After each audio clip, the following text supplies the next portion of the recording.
suit and tie and get your hair cut way up high. Get yourself a lawyer, son. You're gonna need a real good one. Here's the good one. Here's the really good one. David Whiting, your beloved Melbourne solicitor, who is here to offer you free legal advice. I've got no lines free, sorry. So stay tuned, keep calling in, and as people drop off, I should be able to get you on the line for some advice. David, good morning. Good morning, Virginia. How's life with you? Any news you can share with us about matters legal?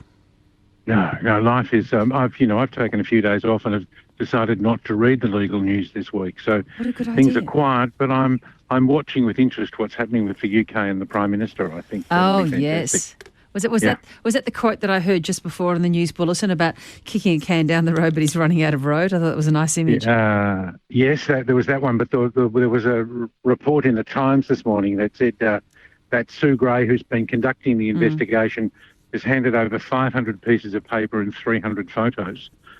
So what are the photos? The Metropolitan Police. I want to see the photos. You just take selfies, taking a selfie with the Prime Minister. That is what you would do. Oh, they'll be the photos of the parties, won't they? All the parties that were held. Yeah. Oh my goodness me. Yes, I'm watching that with interest as well. Well, thank you so much for doing this while you're taking leave, David. We do appreciate that.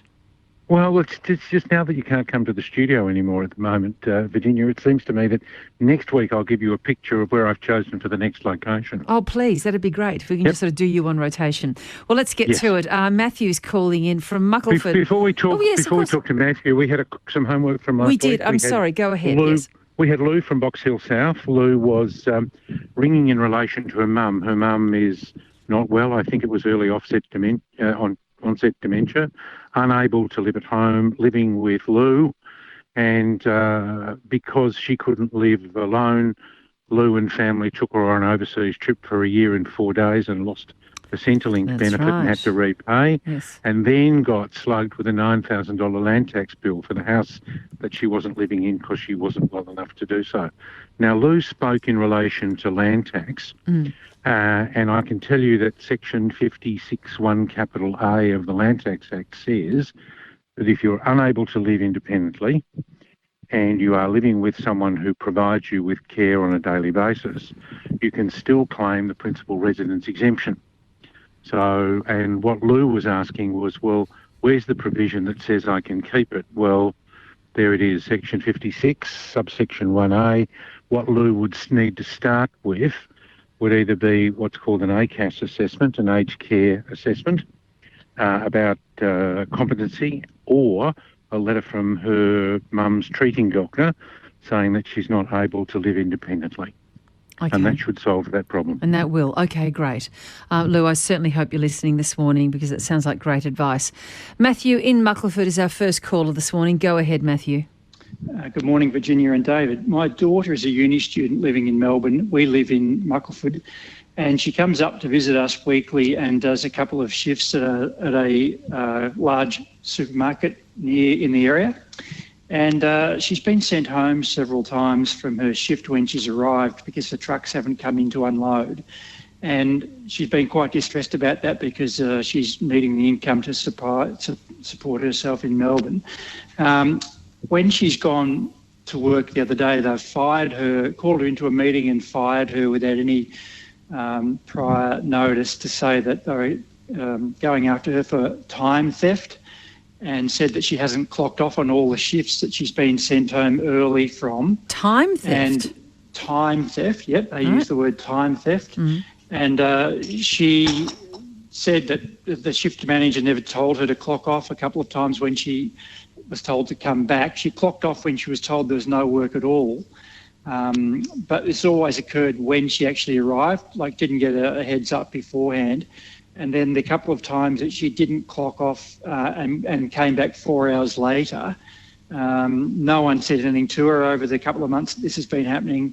And there she was called in to a meeting and told that she was being fired, and they were seeking redress for time theft. Should she have been partially paid for any shifts that were cancelled? Oh, no, Matt, it actually gets, from your daughter's point of view, even better. The usual requirement is that if you call someone in on a casual basis, or someone has casual shifts, which is what your daughter's got, they're entitled to minimum blocks of pay. So, and I think it'll be 3 hours. It may be more, it may be less, but if you look at the relevant award, you will find that your daughter is entitled to guaranteed minimum. So let's say she gets there and she's there 10 minutes, and even if she gets there because she's rostered on and then they say don't bother, she will be entitled to minimum pay for a period of hours. Right. So go through and actually sit down, have a look at the award. You can get it from Fair Work Australia. Will have a list of all of the awards. Ferret till you get the right one. In fact, your daughter's letter of engagement should tell her what award she's engaged under, and use that to do the calculations. Okay, no worries. Right. So even if she drives to work and then is told, sorry, no work today, see you later, she's entitled to a block of pay. Well, have a look at the award. Certainly, if she starts and leaves early because they've told her to go home, that's their problem. But you'll need to look and see what the award is if she turns up for a shift and told there isn't any. There may be a cancellation requirement under the award, but I'd be having a look. A closer look at the award should tell her, but you're pretty sure there'll be minimum times there, David. Oh, there will be minimum time blocks. The main question for Matt's daughter is really if I've got a regular shift starting at 9 o'clock on a Saturday morning and I turn up and they say don't come or don't start, am I there entitled to some money? Not sure about that one. But what about the sacking, the basis of the sacking?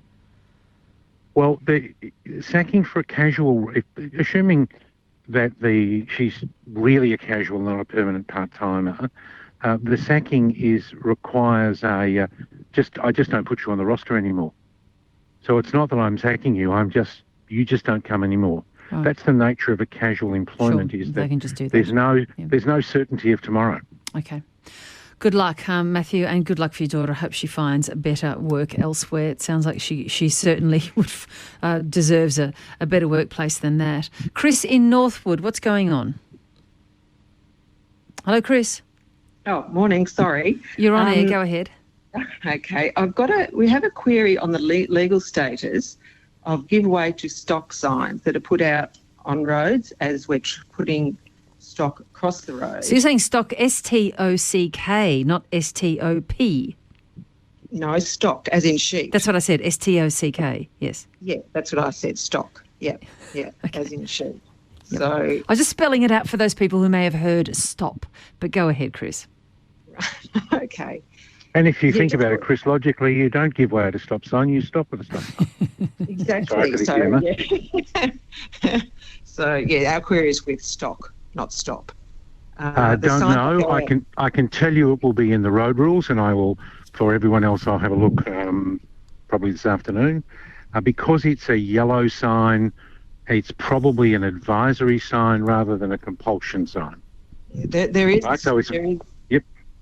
Well, there is a fine. I know there's a fine, but just because you put signs out doesn't exactly mean much these days. So we were just wondering what the legality of the signs. What's going on, Chris? What's the problem you're trying to solve here?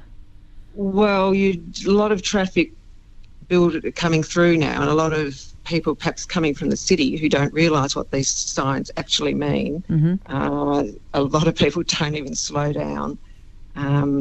A lot will probably just try and get through because they've got somewhere to go. So we put the signs out for that reason. I think it covers ourselves, but not exactly sure. So these are temporary signs, not permanent signs? Oh, they're only temporary. Yeah, they are only temporary. Yep. You often see permanent ones near dairies and things like that. Yeah, so, that's right. Yeah. Okay. Yeah. So look, I will let you know next week. What you might do is I would probably add to the sign to let people know they're being photographed. But these are... the problem is you're moving stock from one side of the road to the other, or along, a kilometre along the road, or whatever it happens to be, and these people are simply used to driving the road, or even not, and they're coming along and there's some sheep and a yellow sign. What does it mean to them? Is it a warning sign or a compulsion sign? But the problem's going to be, who's going to prosecute? Yeah, well, that's what we were, if someone comes through and, as we've got stock on though, and they hit the stock, there's our money gone. And, Yes. are we liable to pay for their insurance? That's a good question, David. I know they failed to give way. I'm not worried about you being responsible for the damages to their car, and then you've got to be able to prove. So, hey, look, I'll give you a better answer next week that will cover both the legalities of the sign, the consequences of non-compliance, and also your responsibility as the stock owner. All right? Okay, so that's going to be explained next time. Chris, thank you for calling in. Gavin in Sunbury. Good morning to you, Gavin. Good morning, Virginia and David. Sorry, David. That's okay. Got a quick question regarding capital gains and my son living in a new partner's property. Got a new partner. She's moved in with me. Son from a former marriage is renting the property off her. Is he considered a family as far as renting that property goes, living in that premises, or not? When you're talking about capital gains tax, you're talking about the principal residence of the property owner. It's not a land tax question, but the answer would be if you're in order to get the benefit of the capital gains tax exemption, you need to be the owner living there. Now there are provisions in the capital gains tax legislation that say that you can leave your principal residence for a period of time and come back to it and not lose the timing, if that makes sense. So I had a brother-in-law who moved from Canberra to Singapore for 2 years. Yep. But from a capital gains tax perspective, his principal residence was still the Canberra residence. Right, yeah. So it might be temporary anyway. Yep. But it might be that from your partner's point of view, your partner might be able to retain the property that your son is now living in as her principal residence for capital gains purposes. Okay, yep, no problems at all. Good luck. Hope that helps, Gavin. Thanks so much. 1300 222 774. I've got a couple of lines free if you'd like to get on board and get some advice from David Whiting. Marianne is in Thornbury. What are you trying to do there, Marianne?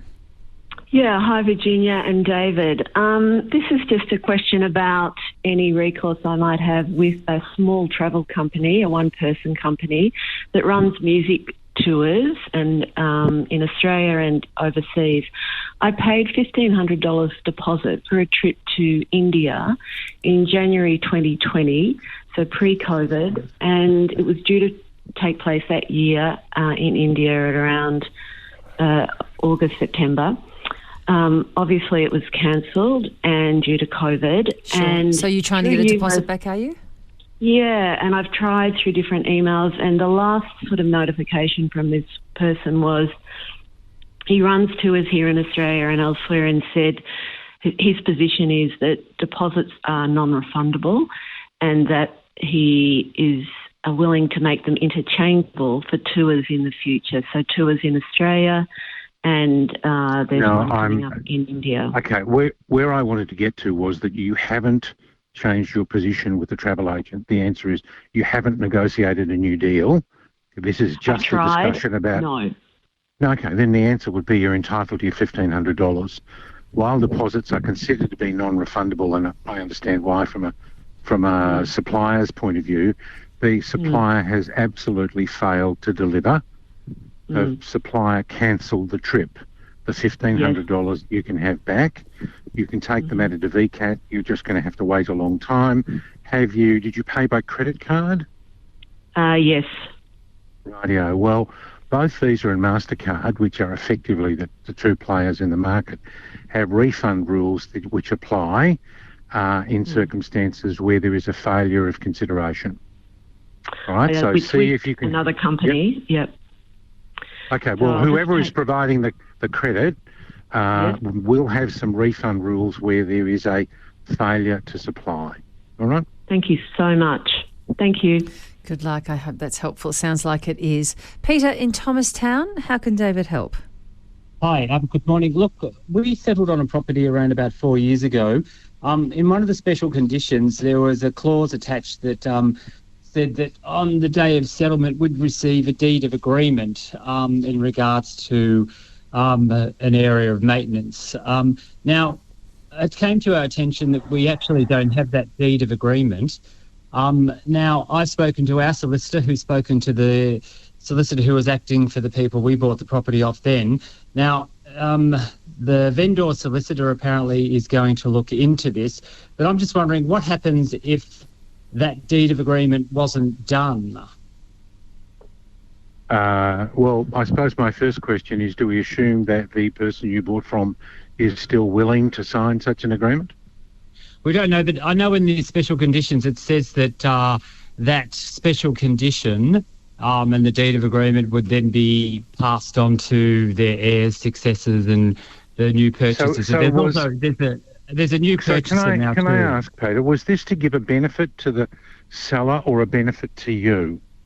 The benefit to us. And was it something like a lease attached to a block of units or something like that? No. What was the purpose of the agreement? The purpose of the agreement was the maintenance of a roadway, a common area. So they were going to continue to maintain the driveway that provided access to your property? That's correct, yes. Okay. For resurfacing and everything like that, whatever it needed doing, and maintenance of that roadway. Well, my starting point would be to get someone to draw the agreement for you and give it to them to sign. Right. Are there other people who have the same benefit?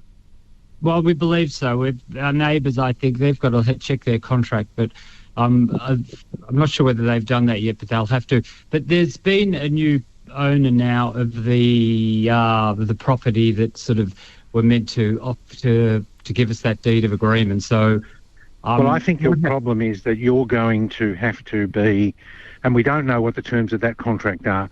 You've got what at the moment are you've got a personal claim against the people you bought from. You don't have a claim against the people they sold to. Right, unless that. Right. But if that's, I'm hoping that the solicitor that acted for the people we bought from will actually find this deed of agreement. But up until I bet he won't. But never mind, you can try. Right. And I would be going back to my solicitor, to your solicitor, and saying, listen, mate, it was your problem to pick this up at settlement. The fact that you didn't is something that I need you to deal with to finish off what I paid you for. Yeah. Right. Okay. It's kind of a work not being done matter, isn't it, David? It's kind of, but the problem, Virginia, is that a semi-rural road, I want access, but someone's promising to upgrade it. Well, that's factored into the price. If the new person who's bought the block of land with the obligation doesn't know of the obligation, he doesn't have to fulfil the obligation. Yeah, okay. Well, good luck, Peter. So which leaves Peter in problem. Another Peter in South Richmond. Peter, go ahead. Oh, hi, Virginia and David. A quick one. My mother's in aged care. My brother is power of attorney to my mother's affairs. He's moved funds around without my mother's blessing, and or consent. I'm wanting to know how I can get a copy of the power of attorney to see whether he has already been granted consent to perform financial power of attorney duties. If he has a power of attorney, if he's moving it through... Sorry, no, that won't even work either. Because sometimes people can be added to as a signatory to a bank account without holding a power of attorney. The answer is you can't, but your mother can. Is your mother competent? She is, but she's reluctant to hand it over. Well, in a sense, that's not your problem. That's her problem. What you're doing is you're trying to assist someone who is choosing not to share her decisions with you. Yeah, but I think that's her choice. Yeah, but I think she has said that she feels that she's been manipulated, and she's uttered those words. And I said, well, why don't you show me the power of attorney? But why don't you take it the next stage, Peter? Why don't you say to her, why don't you make a new power of attorney that appoints both of us to act and both at the same time? For whatever reason, for family reasons, she's not going to do that, Yes. So that's not an option. But I just would have thought, for her own protection, that do I not have a right to find out, No. the power of attorney for my mother? She does, but you don't. Okay. Now, I can tell you, and I know this will be no consolation whatsoever, there have been a series of VCAT applications made where a beneficiary, an obligation of an attorney is to account to the principal and to maintain records. Where you get into trouble is where the attorney then turns into the executor and refuses to discuss anything that happened while they were the attorney. There have been a couple of very successful cases at VCAT where VCAT said that a beneficiary under the will has a definite interest in knowing the attorney did his or her job properly and have required attorneys to provide accounts in those circumstances. Okay, that's good. Like, just another quick up one. There's another brother who has my mother's ATM card, and with the consent and knowledge of the brother who's the power of attorney, this other brother withdraws funds, which is most probably unlawfully, from my mother's account. We do have to be, and I'm hesitant to go into this other area, Peter. It sounds like you've got a complicated family situation. Let me just try and finish off by asking you, what is the particular problem you're trying to solve with you getting a look at the power of attorney? Well, I think there's some negligence being performed. Right. And that's not. Your mother doesn't say that though. She doesn't, but I think she does, but she's not prepared to do anything about it. So it lies there. Yes. Yeah. Which Peter, I absolutely accept is complicated and maddening and probably worrying, but you may have to find a more psychological workaround here, i.e. communication. And I wish you all the very best with that. Pauline in Pascoe Vale, good morning. Yes, good morning, Virginia, and good morning, David. Thanks for taking my call. I was driving the other day, blissfully unaware that my licence had not been renewed. It was out of date by a couple of weeks. When I was pulled over, I was given a breath test and drug testing, of course, and wasn't told the reason for being pulled over until after that was done. When they advised me, I apologised and advised that my daughter has been very, very unwell, and that she came to me on Christmas Day saying she didn't want to live anymore. Since then, we've had turmoil, trying to get appointments for psychologists, psychiatrists and doctors and all of this sort of thing, and my licence went unrenewed. When I explained in part to the officer, he said, look, we'll just, why don't you just jump on the website now and renew your licence, which I did immediately. And then I was handed a $454 fine. Yep. And I asked him, what part of my reason for forgetting was not, satisfactory. And he said, well, what you can do now is you can appeal and say that, you're going through a very difficult time and that you paid the fine on the spot. And that was it. There was nothing more. Can I? First of all, it's an offence of strict liability, in that it doesn't matter that you didn't know. It doesn't matter that there were other circumstances. You didn't. Therefore, now the next catch is this: is that if you've paid the fine, there's nothing anybody can do. No. You could come along and you could take the matter to the magistrate's court and say, I understand the offence, yes, I committed it, but in all the circumstances, and I renewed it the instant somebody brought it to my attention, but I'd really like you to do something about the $450 fine, because in all the circumstances, I think it's grossly unfair. But once you've paid the fine, it's stopped. There's nothing that anybody can now do. You can't pay the fine and then ask for it back and go to court. You either go to court or pay the fine. Pauline, how is your daughter? She's we're taking everything day by day, Virginia. Yeah. And you're getting some good support for her? Do you feel like you and her have the support she needs? It's difficult to secure appointments in this time. With COVID and all that sort of thing, we're trying to keep going and all of that. So it's difficult. And it's very hard to keep your eye on all the balls when you've got that going on, Pauline. I completely understand. I'm sorry we can't be of further help, but I'm wishing you all the best. Virginia, thank you. Thank you. David, that's all the time we have right now, but great to have you on board. We'll talk next week. Thank you. Thanks, Virginia. David Whiting, who hands out that invaluable legal advice.